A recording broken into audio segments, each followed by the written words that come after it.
Sachim Daf Nunalef Hamoud Bet. Bonjour à vous tous. Aujourd'hui à Hamoud facile. Alors nous allons parler de Shemitah. Donc pendant la Shemitah, on a le droit de manger les fruits ou même les légumes qui ont poussé.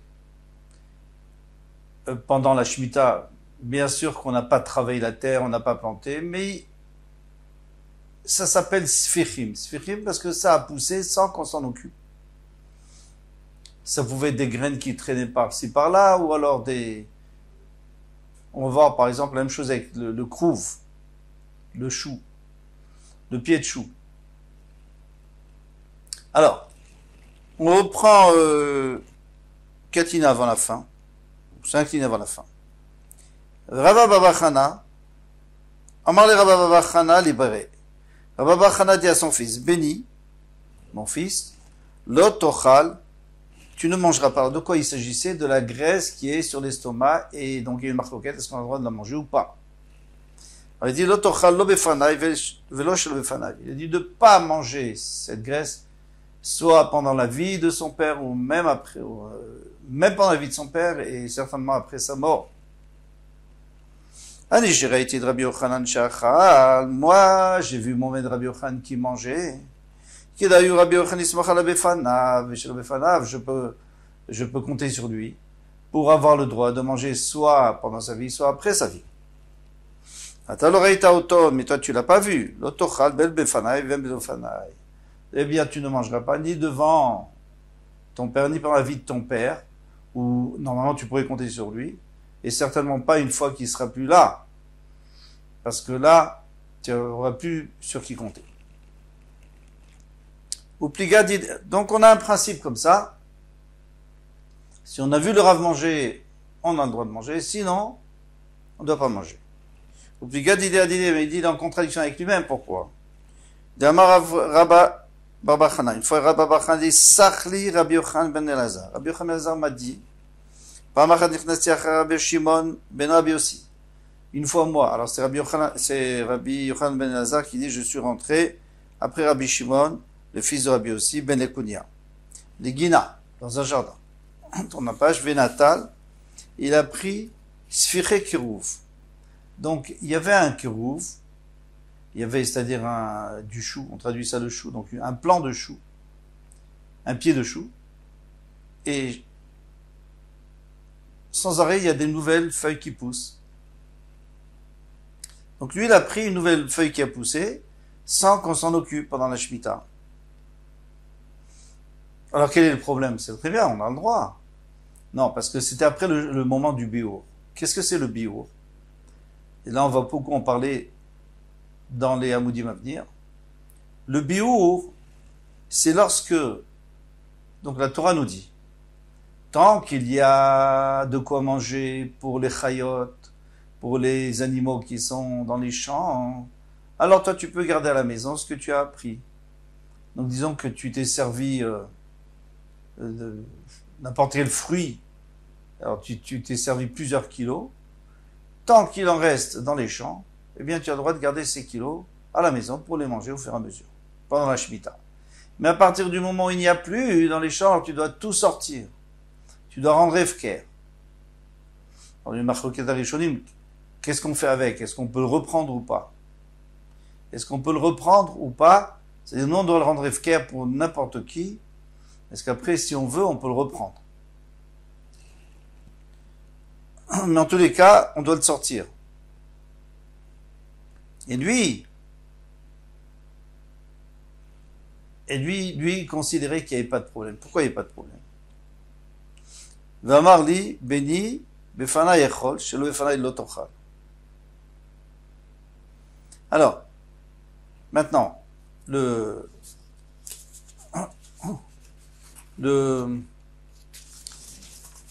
Rav, donc c'était Rabbi Shimon ben Rabbi Yossi, ben Ekonia, et le Talmid c'était Rabbi Yochanan ben Elazar. Alors, il lui a dit, tu sais, maintenant devant moi tu peux manger, mais après tu pourras plus manger, parce que si tu manges après sa disparition, les gens vont dire, ah, ben c'est moutard, alors tout le monde va le faire. En réalité, c'est lui qui avait permis, mais tout le monde, il y en a beaucoup qui n'étaient pas d'accord avec lui.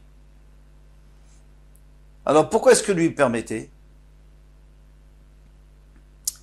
Parce que, on va voir dans la Mishnah, un peu plus loin.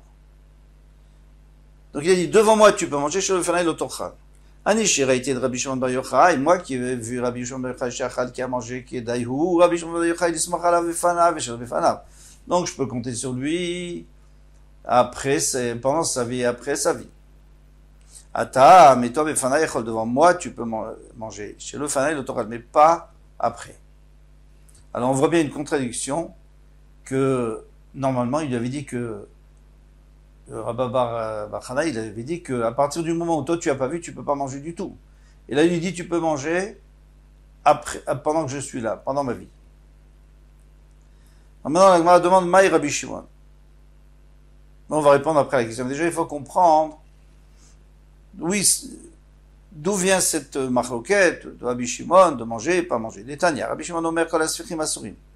Rabbi Shimon a dit, tous les sfichim sont asurim. C'est-à-dire, après le moment où il n'y en a plus, tu n'as plus le droit d'en avoir les sfichim. Donc les sfichim, encore une fois, c'est des légumes qui ont poussé sans qu'on s'en occupe, ou des arbres, ou des fruits. Chutz mi sfiché kerouv. Sauf ce qui a poussé du kerouv.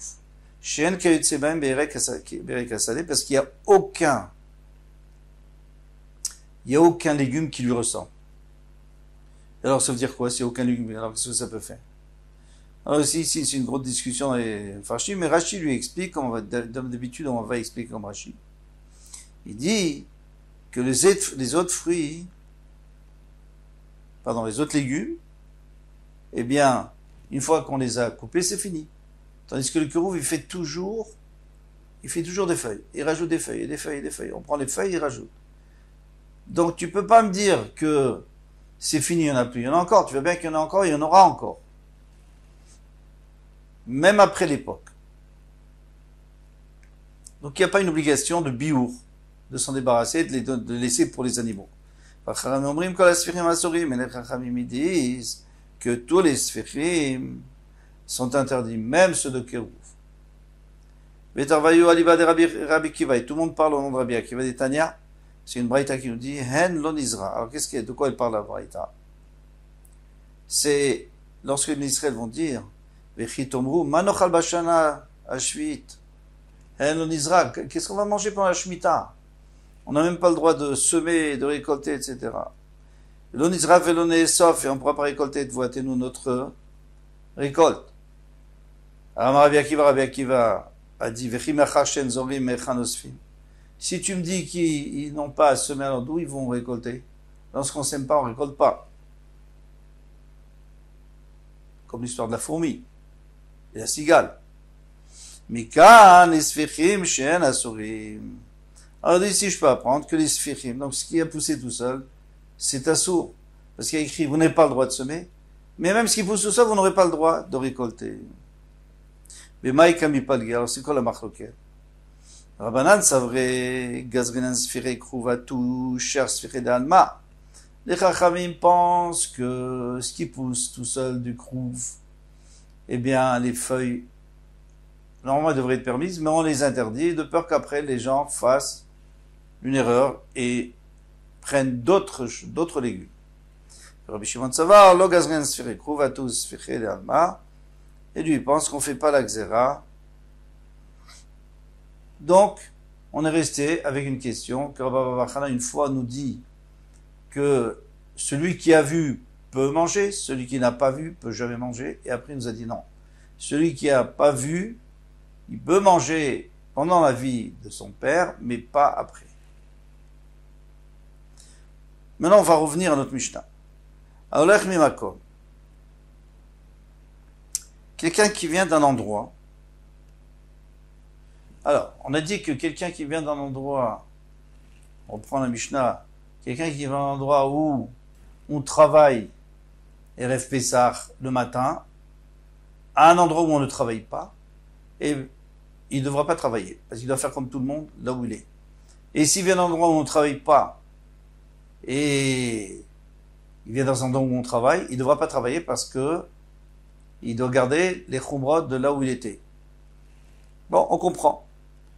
Il doit faire toutes les chumrot. Bishlama oler mimakom sheosim makom shenosim. Alors je comprends, celui qui vient d'un endroit où on a l'habitude de travailler, il va dans un endroit où on peut pas travailler, on n'a pas le droit de travailler. Donc il malaf rouvre makom. C'est normal, il doit faire minaga makom comme tout le monde. Adam, s'il commence à travailler, ça va faire des disputes. On va dire, de quel droit? De quel droit tu travailles? On n'a pas le droit de travailler ici. Vélo liavid, et c'est pour ça qu'il ne doit pas travailler. Et la mimakom shenosim, mais quelqu'un qui vient d'un endroit où on n'a pas l'habitude de travailler. Les makom shenosim, un endroit où on a l'habitude de travailler. Ali shane adam mipna machloket. Alors un homme, il ne devrait pas changer. C'est-à-dire quoi? Il garde ce qu'il a toujours l'habitude de faire, c'est-à-dire de ne pas travailler, à cause de la machloket. Vena vide. Donc maintenant, puisqu'il est dans un endroit où on fait, il va faire. Il va travailler. Mais tu viens de nous dire qu'il faut lui donner les chumrot. De là où il va, de là où il vient. Alors maintenant, s'il vient d'un endroit où on n'a pas le droit, pourquoi s'il va dans un endroit où on a le droit, il a le droit de travailler? Amar Abaye Recha. Abaye dit, mais non, quand on a donné ce principe qu'il faut faire les chumrot à cause de la machloket, c'était sur la Recha. Et qu'est-ce qu'on avait dit dans la Recha? On avait dit que celui qui va d'un endroit où on a l'habitude de faire des travaux, un endroit qu'on fait où on n'a pas l'habitude, parce que là, il doit pas travailler, parce que s'il travaille, ça va faire une machloket. Mais s'il vient d'un endroit où on n'a pas l'habitude de travailler, il va dans un endroit où on travaille, alors il n'a pas le droit de travailler. Parce qu'il a la khumra de l'endroit d'où il vient, donc tant pis, il y aura une machloket. Alors il y aura une machloket. C'est un peu embêtant parce que nous on a l'impression que ce klal, c'est avec général de machloket, c'est surtout, c'est sur la Recha et la Sefa, pas que sur la Recha. Alors Rava peut dire l'Olama Sefa, ça peut s'appliquer aussi à la Sefa. Ve'achei ka'amar, en bezum mipnei shinui machloket. Et ainsi il dit, mais si tu viens d'un endroit, c'est sûr que si tu viens d'un endroit où on a l'habitude de faire un travail, tu vas dans un endroit où on n'a pas l'habitude, et que tu fais comme un travail, ça, il va y avoir une machloket. Mais si tu viens d'un endroit où on n'a pas l'habitude, et tu vas dans un endroit où on a l'habitude, eh bien tu peux ne pas travailler. Pourquoi? Maï kamrat, qu'est-ce que tu vas dire? Aromer melacha asura. Celui qui voit qu'il travaille pas, il dit, ah, tu fais pas comme nous, c'est interdit, tu te moques de nous. Mais non, mais Maramré, il va pas dire ça, il va dire, Kama batlane ave beshuka. Combien il y a de batlanim dans le chouk? Combien de personnes qui ne travaillent pas? Il y a des rentiers qui ne travaillent pas. Donc s'il voit quelqu'un venir, et qu'il voit qu'il rêve ça, qu'il ne travaille pas, et même si on est dans une ville où on travaille, eh bien il va pas se vexer, parce qu'il va dire, certainement qu'il ne travaille jamais, celui-là, c'est un touriste. Kol touf, à demain, Bezrat Hashem.